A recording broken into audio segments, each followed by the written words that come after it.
All right, hello everybody. Welcome to another Event Leadership Institute open house. My name is Mike Granick. I'm the president and COO here at the Event Leadership Institute. Next to me, we've got Kevin White, CSEP. He is the instructor for the course.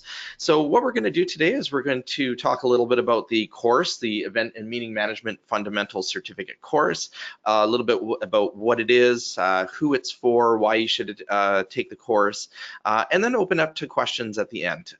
So what we'll do is we're going to start with a little bit of introduction. So you know who I am. Kevin is going to introduce himself shortly and tell you all about his experience in the industry. And then Kevin's going to talk a little bit about the course. You'll have the opportunity to ask questions, and then we're opening up to questions at the end. You'll be able to meet the instructor and then ask questions. So that's the agenda for today. Myself, I've been in the event industry for over 20 years, and I had a shift in focus after I had a baby, and I panicked and sold my company and decided to get into academics. And now here I am today with the Event Leadership Institute. Kevin, again, will be introducing himself shortly, but a little bit about ELI. So ELI has been around for since 2010, and we are very passionate about the education and professional development and growth of the event industry, and that's why we really exist. We've got a few core products that we offer in terms of learning products. Our main one is our on-demand video library. So for $25 a month or $250 for the year, you can sign up as a member and then receive access to over 180 courses and interviews with industry leaders, as part of that membership. And also part of that membership, you can get a 20% discount on courses like the EMMF course if you decide to become a member. Other courses that we offer as well, so the certificate courses, and these are a little bit different than the on-demand video libraries because they are usually multi-week professional development courses, and you have access to the instructor to ask questions as well. So we've got a few different certifications. I won't go through them now. You can check them out on our website. And just some basics about the EMMF course. It's 10 weeks online. The next start date is May 21st. And if for those of you that are actually working towards your CMP, as taking this course, once you complete it, you can earn 36 CMP credit hours. So we are registered with the Event Industry Council to be able to give you those credentials. If you are interested, make sure that you register before May 5th because right now, if you sign up before May 5th, you'll save $100 by taking advantage of our early bird pricing. When you complete the course, you'll also be able to do the, if you complete a successfully finish the final exam, you'll also be able to earn a digital credential. And this digital credential you can then post on your website, or you can then share it with people as well to show that you have taken this course as well. So I think without further ado, what I'd like to do is introduce Kevin, our instructor, who I know is also a very busy industry practitioner. So with a roaring round of applause, a digital round of applause, please welcome Kevin White. And I will pass the torch and then I will come back to questions. And again, don't hesitate to please ask your questions before you forget them in the questions ballot. So Kevin White, please take it away. Thanks for the introduction, Mike, and hello to everybody out there on the webs. Mike is correct. I am a current practitioner. I own my own agency called XPL. We're based out of Boston, and for about 24 years now, I've been on the doing side of production, and the doing side has been everything from meetings and conferences to building sports stadiums and parks to doing televised spectacles. So I mean, it's really run the gamut of things that we do. We get a lot into marketing. We get a lot into team development within corporations. So really, my experience has been on designing and producing these things from beginning to end, and really looking at the strategic design behind them. I have been teaching for probably 21 years of those 24 years of being in the industry. I've presented on 5 different continents. I've taught at NYU. and have done work with Johnson and Wales and on developing their coursework. And so for me, teaching is a great way to kind of celebrate what it is that we do in the experiential industry. And so I love being able to teach, and I love giving back, and have a strong desire to help everybody get started in this business and see what it is they want to do, or to, if you're in this business, to keep conversations going, to get everybody to be learning more and more. So I was international president of ILEA, which is a trade association in the event world, and that's about it. That's probably enough for me. Interestingly enough, so you're getting an idea. You'll definitely get an idea during this course of what I sound like and how I talk, because in the content, you're going to be hearing my voice a lot. And what I would really love is for me to hear your voices a lot. I would love that to be a thing, because online courses is one thing, but having an exchange is far more important. So we can reach a lot of people online, but it's getting that exchange between students and instructors that's really key. And that's one thing we love doing here at Event Leadership Institute, is making sure that we're engaged with students and their questions. So we really love people asking it. But let's move on from, you know, all about me. Let's get to a bit more of the coursework. So there's probably three types that three types of student, if you want, three types of people who engage in the course that we feel really can get something out of this. One is the career curious. So if you're saying to yourself, I have no idea if events are the thing that I want to do, maybe I want to take a little dip my toe in the waters and see what it's like, this is a great place to do it. You will definitely learn about the industry. You'll definitely learn about what to expect if you want to be a planner. And by association, you might also learn a little bit more about other jobs or positions or opportunities. This isn't just you have to be a planner if you're going to take this. You will find out a little bit more about the things that the partners that planners work with, the service providers who are out there. And so for us, that's a key demographic of some of the people who take this course and get a lot out of it. Of course, there's what we call the knowledge expanders. So these are people who may have a couple of years in the industry and they feel, well, you know, I'm kind of pigeonholed. So 3 to 5 years, 6 years, I've been doing this, but I've just been in this one company, this one department, this one segment of the industry, and I'd really love to branch out a little bit more and learn a little bit more and see what I might be missing in terms of content, in terms of knowledge. So these folks get a really good idea because, again, we go over a lot of different things that fall in the world of the planner. And then, of course, blade sharpeners. So blade sharpeners are those people, and I'm always surprised, but I guess I shouldn't be. We always have several of these in every course. And these are people who might have 10 or more plus years in the business. And what they're really trying to do is really find out if what they've been learning feels accurate, it feels up to date. And so they're taking what they know and getting a little bit more of a deep dive, or they're sharpening their blade, so to speak, in their meeting and event knowledge. And I think that that's fantastic. Life should be a continuous learning process. So those are who the people are that we tend to agree with in terms of content, who really get a lot out of it. But how do we approach the course? So the very first thing we do is you know, we will tend to take a really big 30,000-foot view of sort of the notion of what does it mean philosophically to be involved in events. What is their power? What do they mean? What can we really harness them for? So that way you're not just saying, you know, I'm good at doing things. I'm good at checking off lists. We want to understand what human power is there. What are the what can we do for community, for humanity?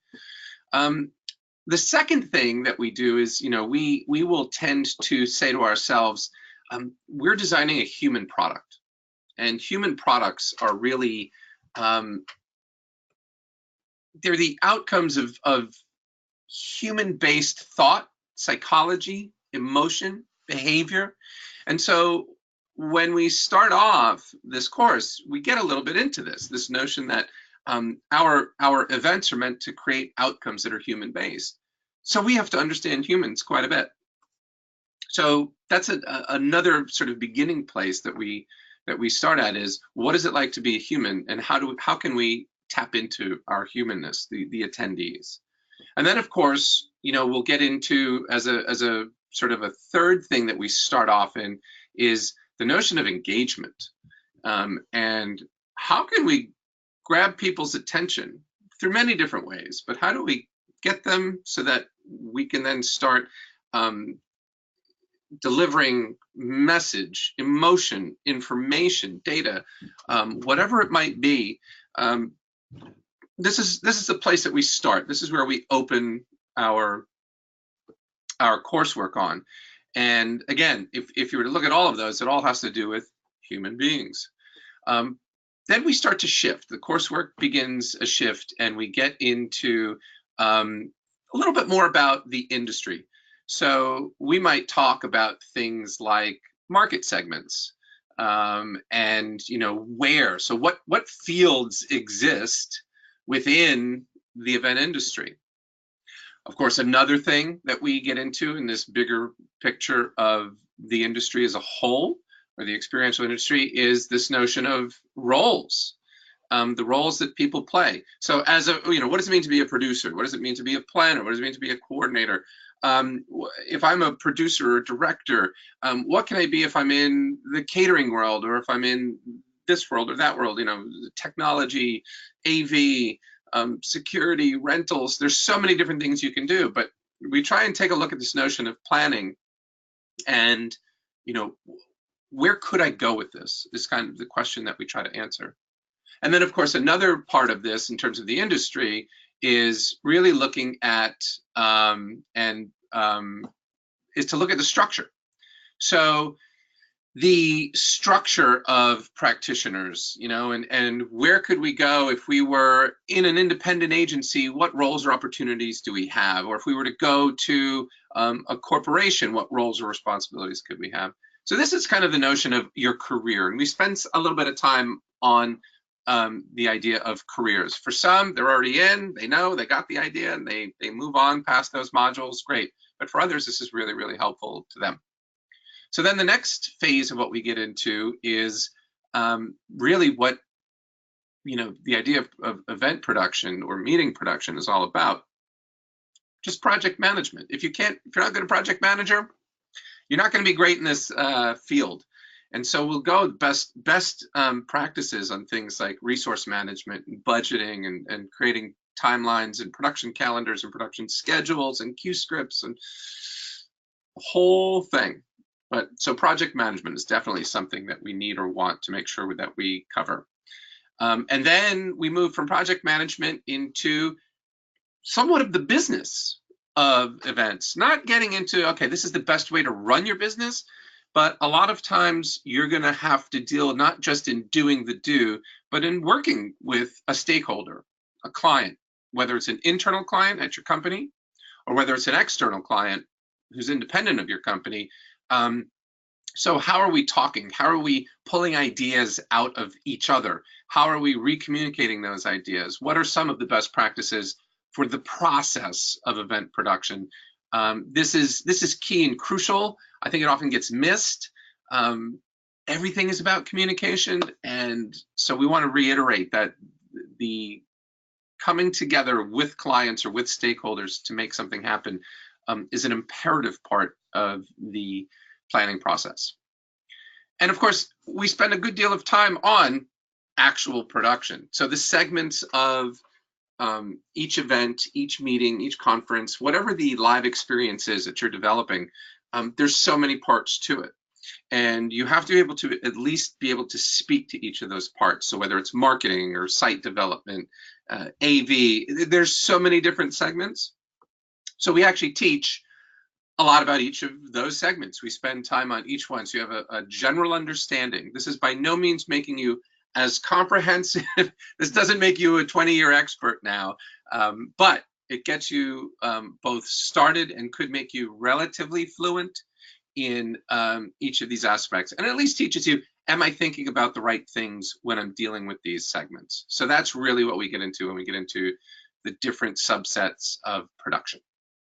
Of course, following production is the one part that everybody thinks that's all we do all day, and that is being on site. That is on-site event management, best practices for how to run a team, how to be monitoring while you're there, making sure everything that happens when you're loading in, everything when you're loading out, that all of these things are taken into consideration.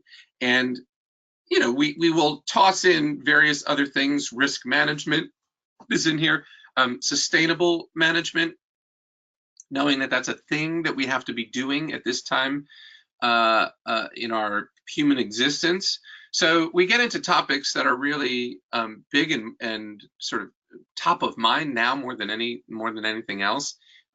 So those will be peppered in along this path, but that's the pathway. So I hope that after describing that a little bit, you get a general sense of, okay, so that's the content and how it's going to flow.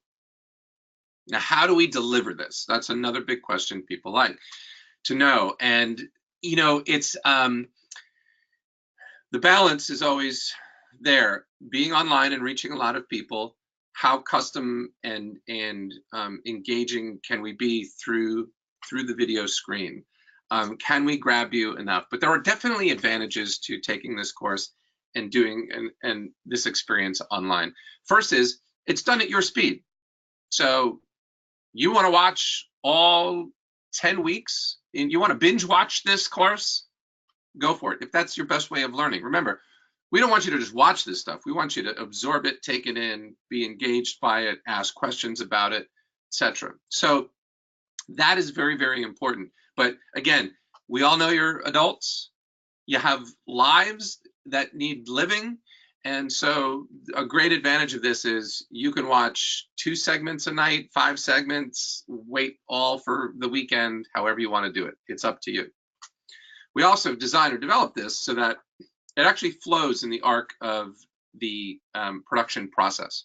So you will be learning things as an event would unfold technically in front of you if suddenly you got a call that said, we have a new project, let's get started. And so that allows you really to get another level of understanding of how does something like this even evolve or move. What you're going to be watching is done in small little bites. So you don't have to sit down. You don't have to hammer out an hour and a half of free time. Who has that? Unless Game of Thrones is on. Who's got that amount of time to watch these things? So we've made them into short video bites, anywhere from, I think, 7 to 15 minutes. So you could, on a lunch break, watch us. We'd love for it to be quiet. You're watching it, you're focused, you're taking notes. That's the way to learn. But if you got to do it, you got to do it. So we make them in bite-sized pieces. Also, for many of you, you will want to have something at the end of this. We do have a credentialing system. Now, the credentialing system shows that not only have you absorbed everything, you have to watch all videos. You can't advance unless you don't watch the videos. You can't go to the next video until you've finished one. But also, we have an examination. So it requires the watching of and then the passing of the exam. The watching of videos, passing of the exam. Once you do that, you can then gain the credential that we've got. Now, in order to help you with that, we give sample exam questions at the end of each video segment, the end of each week, so that you can see it, say to yourself, am I absorbing this at the rate or level that I should? Have I got enough specificity? Is it trapped in my head? And really the best way I like to approach that is do the video modules and learn, take notes, do whatever, wait a few days, then take the sample exam and see, has it stuck? Explorations are another thing that are more, here's another article, give me feedback on X, Y, and Z. Here's a sample event, give me the production schedule for it. these are things that we consider extracurricular. No one's going to get passed or failed based on these things, because really these are meant for your own benefit to explore a little more, a little extra, or maybe see, have I got the content down the way it was described? And then of course the final exam. Some people just want to take this course. Take the course, listen to it, and done. Others want the credential. So if you are looking for that to be credentialed, we have to have a system that says that can track or trace. They've learned and absorbed what's in here. They get it, and we know because they've passed this exam. So multiple choice, it's best to take it all the way at the end, and usually right after you finish, because as we all know, stuff seems to go away. So that's it. Now, why would somebody possibly want to take this exam? There's kind of three things here, I think, that really tell us why somebody would want to take this. The first one really relates to differentiation. Everybody now can just go, I learned it on the internet, right? I can build a house. I learned it on the internet. I'm now a landscaper. I learned it on the internet. I know how to start my own art business. I learned it on the internet. And of course, everybody is an event planner. They learned it on the internet. If you're going to differentiate yourself from everybody else who's got a Pinterest account and loves nice, cool things and thinks they're really good at checklists, this is one way to do it. Constant learning and showing that you've learned. Getting a credential is key to having proof to an employer, potential employer, that you've actually gained this knowledge and you've done it recently and you've shown that you are committed to your development in this industry. So that's one reason why I think people want to, really why they should take this course. The other thing is, in order to do events well, you really have to understand human connection. It's an important thing, and how we reach people and why we're reaching out to them and what is important in that process of planning, that's key. That's what this is all about. This is not about the latest software or great checklists or making sure you're on time. All of those things are important, but really what will separate you from most other people as well is, I understand how to reach humans and get an outcome that we want.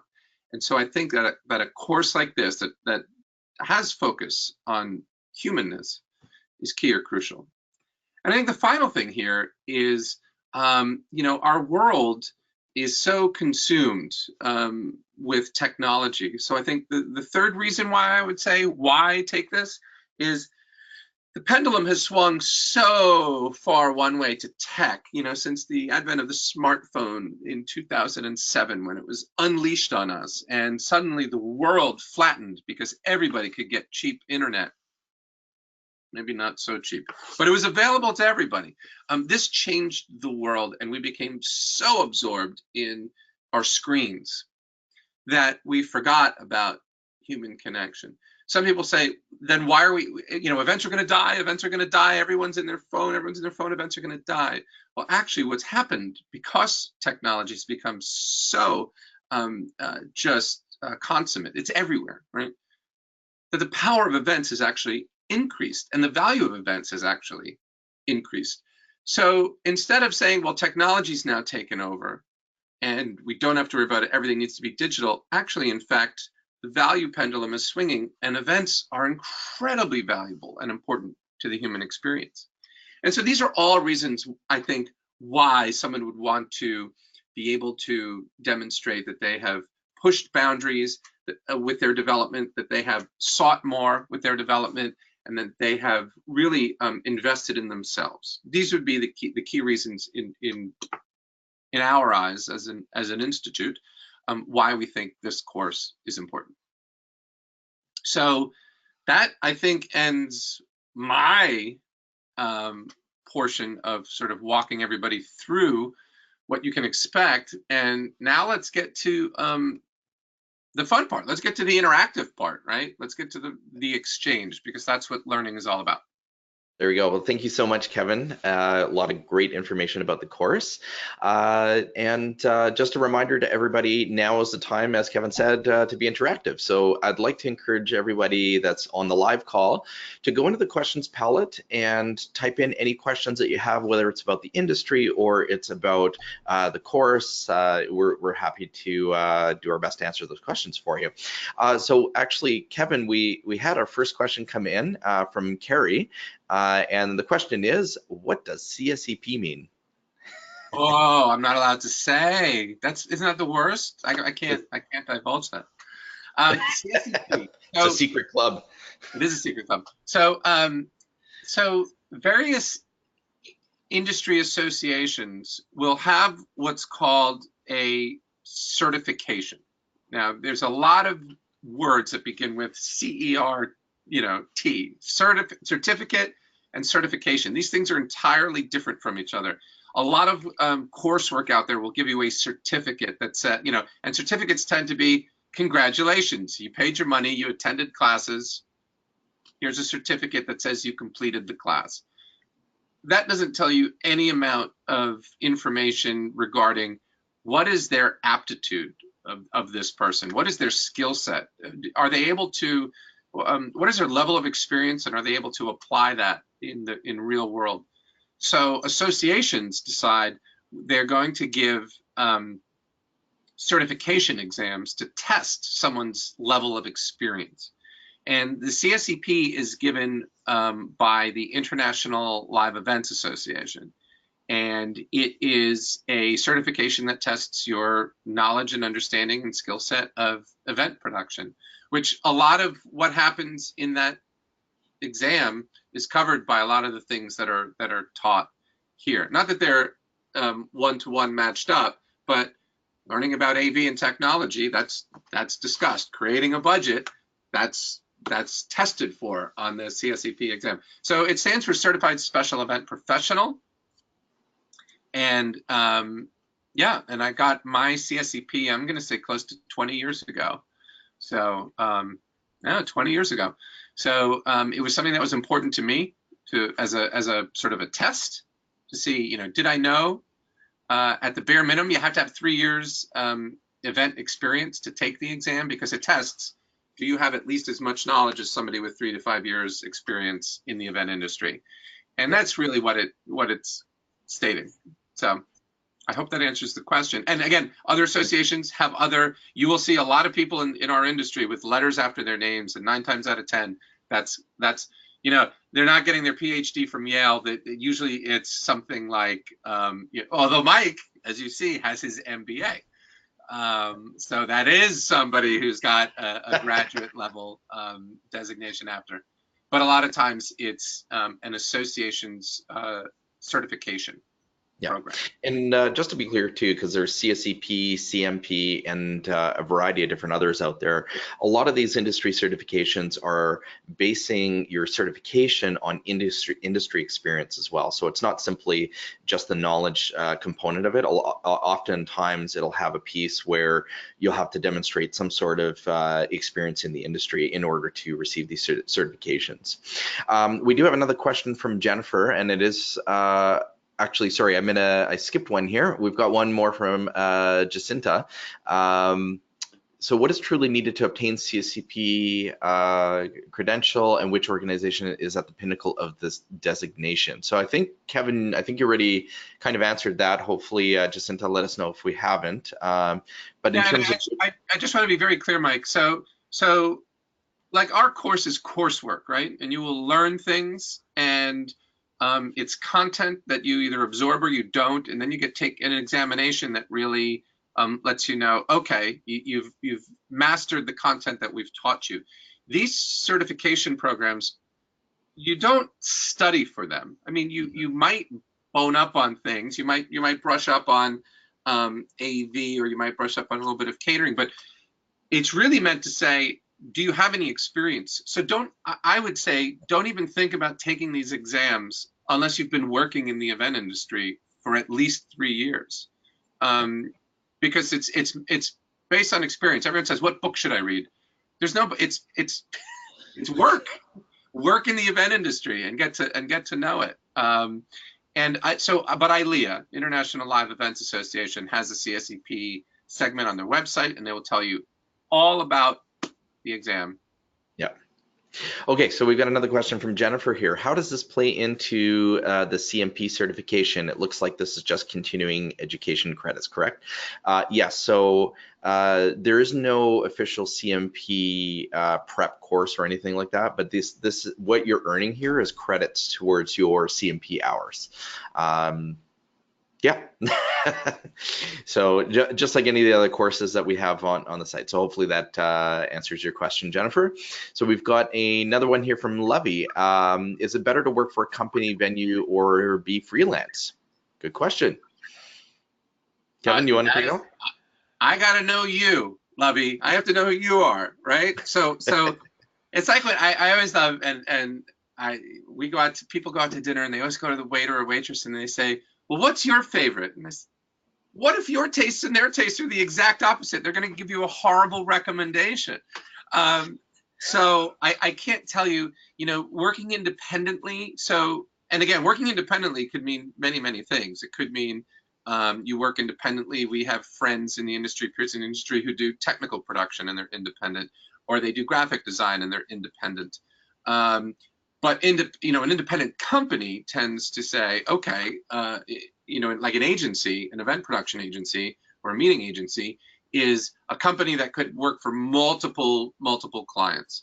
The opposite of that is to work in-house, and that's to work and doing events at like, Coca-Cola or Amazon, or for a nonprofit, Ronald McDonald House or whatever it might be. So there are huge differences. One is obviously, at agencies, you can work with a lot of different clients on a lot of different projects. And if you're in-house, you tend to get the same ones every year with the same people, but you understand the client much better because you are the client. You are the group that you're producing it for. And so there's definitely differences there. But Mike, there was a nuance there. Better to work for a venue, independent, or what was that? So company, venue, or be freelance. And then she also added in, I'm a hyper extrovert global citizen.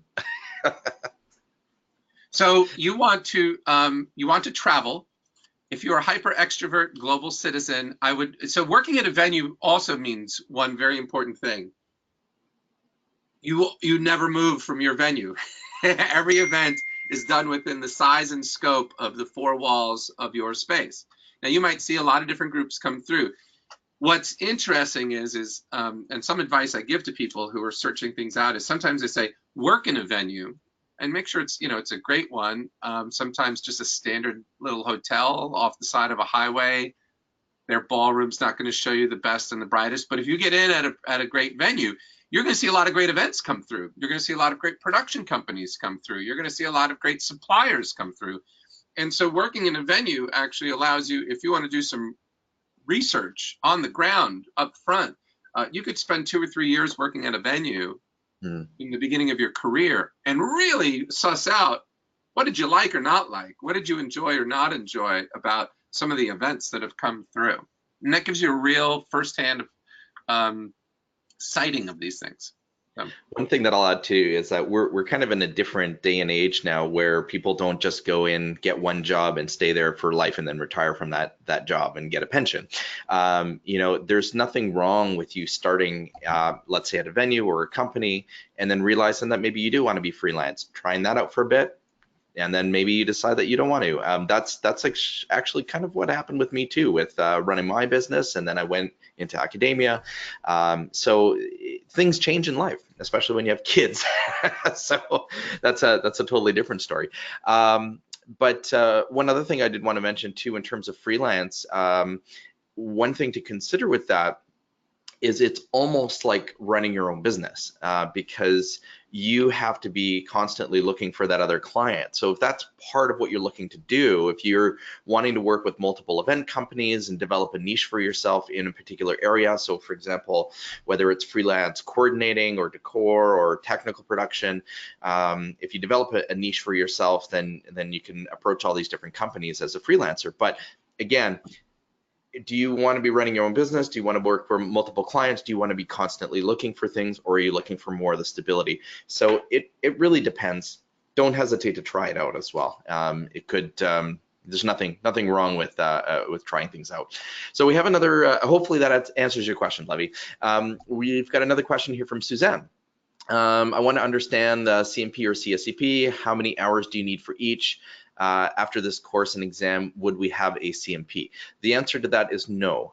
So we are not the credentialing body for CMP or CSCP. So with CMP, what we do provide is credit hours. So in order to take your CMP exam, you need to have a certain amount of hours accumulated before you're allowed to take the exam.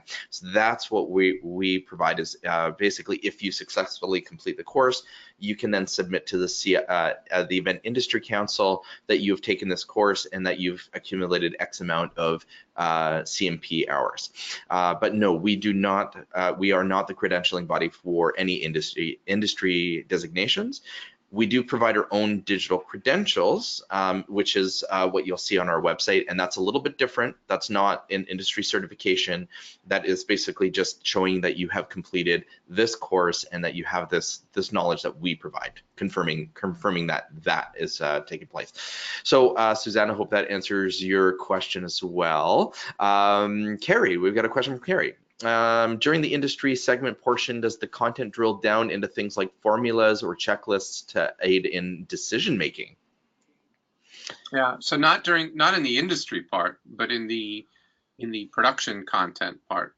So and also in aspects where we get into project management. So you're going to be looking at things like budgets. You're going to be looking at things like production calendars, and so certainly in things like the risk management segment, you're going to be looking at, how do we evaluate risk? So there's a million different topics that have decisions you have to make based on these things. So, and there is no one singular set of formulas in the event industry that you can say, here are the 5 things that'll, there's no tool that says, make this good decision. Every segment has a host of a million different variables that can go into it. So that's a very difficult, that's a tall order to create. But we do, again, show you how you should be looking at things and potentially evaluating them. Yeah, and just thinking too, I mean, there's a big difference between a decision on the risk management plan versus a design or decor piece. So choosing between a color scheme versus a risk management thing, there's definitely a big difference in that. But Kevin, I would imagine that you cover those kind of decisions throughout as appropriate for the topic. Yeah. So, okay. So hopefully that answers your question, Carrie. We have another question from Key. How much weight does this certificate carry? That's a very good question. It's one thing I can say, and I said this, I used to be an academic director at the Art Institute of Vancouver, and that was a full 1-year diploma program.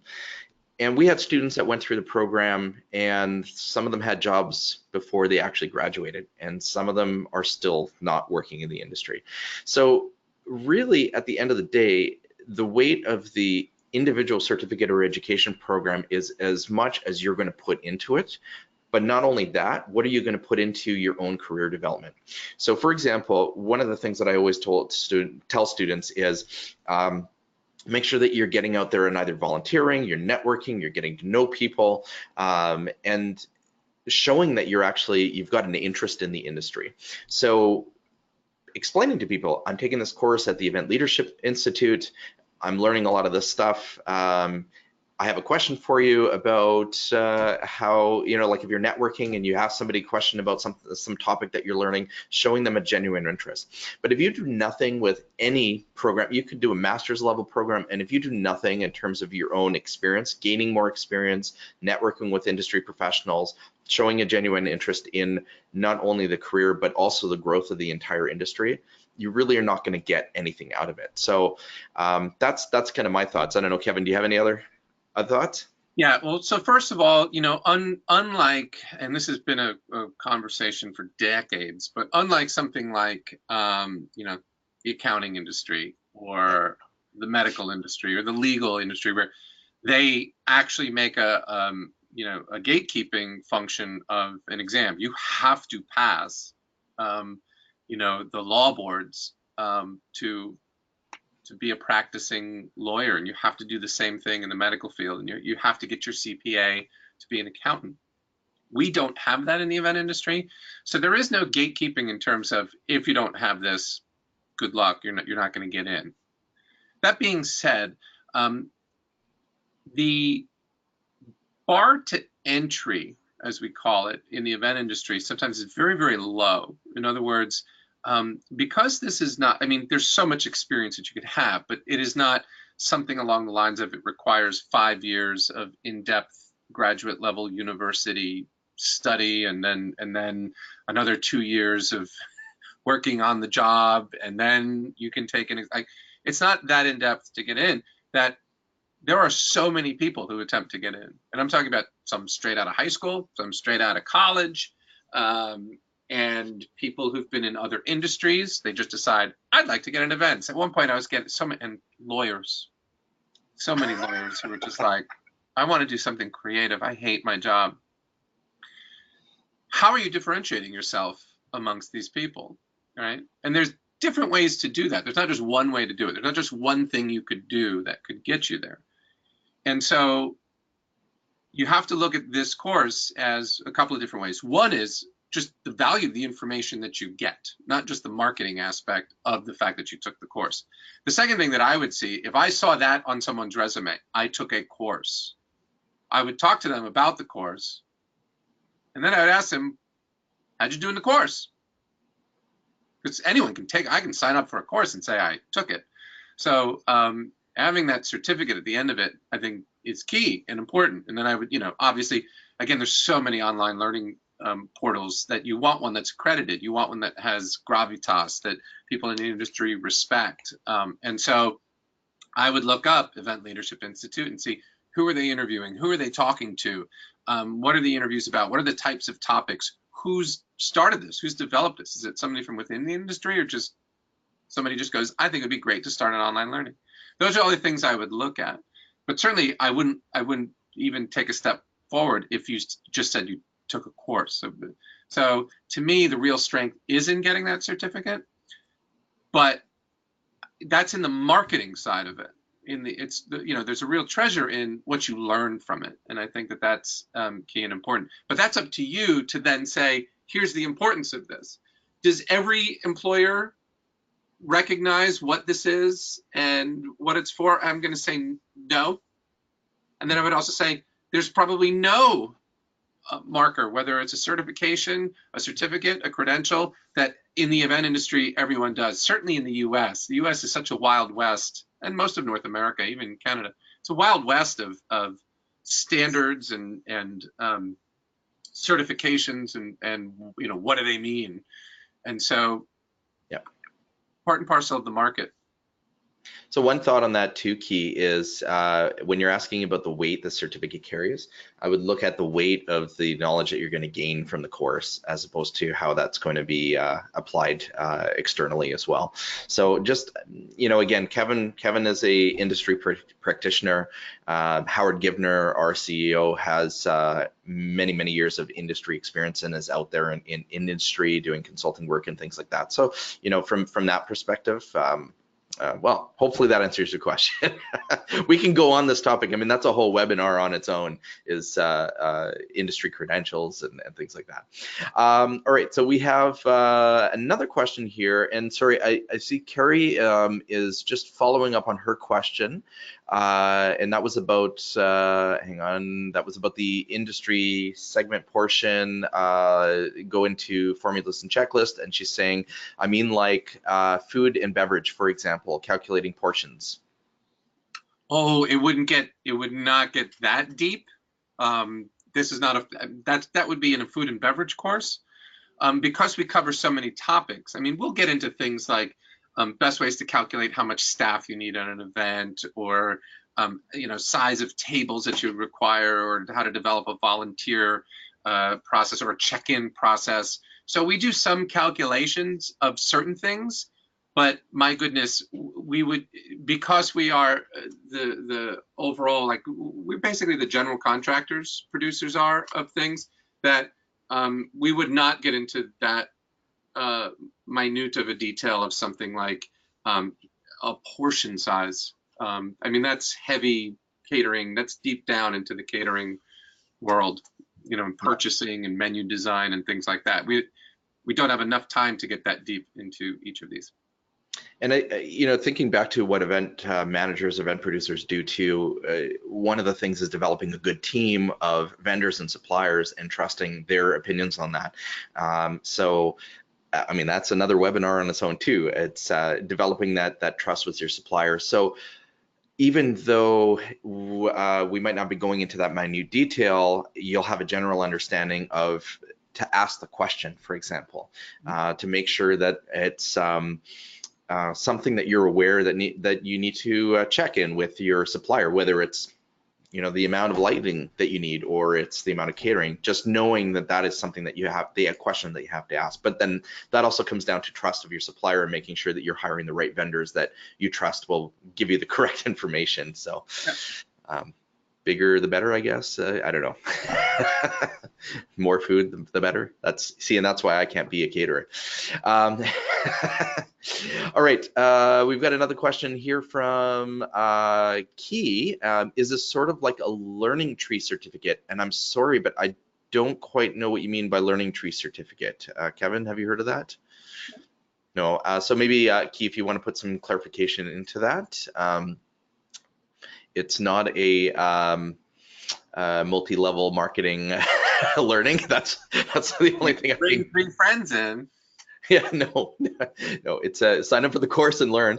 But maybe Keith, you can explain what you're looking for there. Levy is asking, what are good areas or states to get started? That's a good question. What to get started in the event industry? Yeah, and I think sounds like Levy is asking about geographical location because she's got states in brackets. Any thoughts on that, Kevin? Well, so the event industry, the meetings industry is everywhere, but obviously population centers really hold the most, I think, in terms of opportunity. They also hold the most in terms of competition for spaces. Because I'm a Northeasterner, you know, so I got started in New York City, and there's no bigger, more dense market than that. Would I say it's better to be in New York than to be in, you know, the middle of Oklahoma? Yeah, but you know, there are robust industries, robust markets for the event industry in I'm going to say probably, you know, 38 to 40 of the states. And, you know, I might stay away from Alaska, but Hawaii probably has an amazing amount, and those are on the extremes, you know. You could look at Arizona and go, oh my God, there's so much. But, you know, how much does Utah have? Oh, God, you know, hey, they hosted the Olympics, Utah. So, you know, the cities are obviously better. They're better for experience. They're better for the types and size that come in and for, you know, really advancing what you want to do. As you move further away from cities, now you're getting into a lifestyle thing. Like, I want a nice, calm, quiet lifestyle. I just came from the mountains of New Hampshire. It is quiet there, but it's lovely. And we're doing something that requires being in the middle of nowhere.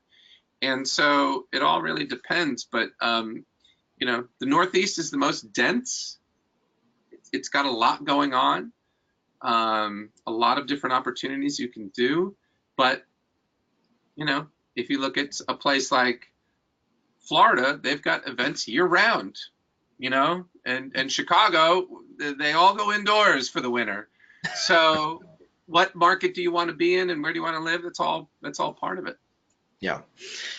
You know, and don't hesitate to attend industry events to get an idea. So I'm not sure where you're located right now, but you can attend MPI, CPMA, ILEA events. These are all the industry industry organizations and associations, and they all host different monthly events, or every couple months there's some sort of event. You can get out there and start networking and asking people questions, letting them know that you're interested in getting in the industry. What is it like here? Is it busy? Are you looking for lots of staff? You know, it doesn't hurt you to go and attend the events and learn a little bit about what the industry is like locally. And if you don't like what you hear, travel somewhere else and see if you can find what's going on. But I think Kevin's right. The major metropolitan areas are probably, you know, where are the big events happening, but you also have to think about the type of events that you're interested in getting into. So hopefully that answers your question. All right, we have another question here from Key. How many hours do you need before you can test for CMP? I don't think we can answer that question because I'm not a CMP and I don't think Kevin is either. So for CMP related questions, you definitely want to visit the Event Industry Council website. I don't remember what their website address is, but make sure to check, or you can Google Event Industry Council to find out exactly what their certification requirements are. And then I think that is all. I think we've got a lot of thank yous. You've perfect. You've answered my questions. So we'll do a last call for questions, and a lot of great questions here today. Thank you so much for attending, and it's really good to see again that there's a lot of interest in your own professional development and education, because the first step for you is just to get the knowledge, whether you're transferring in careers or you are looking just to get into the industry. Getting some base knowledge is always really important. What you do with that knowledge and how you get into the industry, that's completely up to you. Of course, don't forget, by signing up for the course, you have access to Kevin. You can send him an email and ask him questions throughout the course about the course content. The students that are more successful are the ones that are actually making an effort to communicate with either Kevin, or you have access to myself as well. If you have questions, you can send me an email. Mike, I'm in the course. I got a question about this. You know, we're here to help, and we're here to help you with your growth and development in the industry. As well, at least to get you in that first step here. So let's see, I don't have any other questions. We've got a thank you, great information coming from Joan. So thank you so much, everybody. I think that being said, we've covered a lot of ground here and a lot of great questions. Just a reminder as well that the next course, oh, sorry, before I go to that slide, if you have any other questions and you forget that you forgot to ask, or that you think of after the webinar, you can get in touch with us. Send us an email to info@eventleadershipinstitute.com. Don't worry, that is a real person. It's not a bot that will answer the questions. Somebody on our team will get back to you. You can also give us a call at the 2 phone numbers here, and don't worry, this information is listed on the contact page of our website. There's also a live chat button on the website that you can click, and if we're available, we'll answer your chat right away. It's on the bottom right-hand corner of the website. So we're here again to answer any of your questions, both before and during your studies with us. Don't forget, the course starts on May 21st, but in order to save the $100 on the early bird deadline, or the early bird pricing, the deadline is May 5th. So if you are really interested in signing up, I would suggest that you sign up as soon as possible so that you can take advantage of the rate. And just one last reminder too, if you'd like to save 20% on the course registration, sign up for an annual membership with the Event Leadership Institute. And then once you log into your account, you'll be able to take advantage of the membership pricing. And I'm going to do one last check for any other questions. No, we just have a thank you, very helpful from Marcia, and thank you from Key. So thank you again, everybody. Really appreciate it. Thank you, Kevin, for all your time today. Thank you, everybody. Hope to see you in the course. And Kevin, we'll let you go back to your day job of producing events. I'm sure there's a lot of exciting stuff happening today. So there we go. Thank you again, everybody. And don't forget to reach out if you have any questions. And we really hope to see you in the course soon. Thanks. Bye-bye.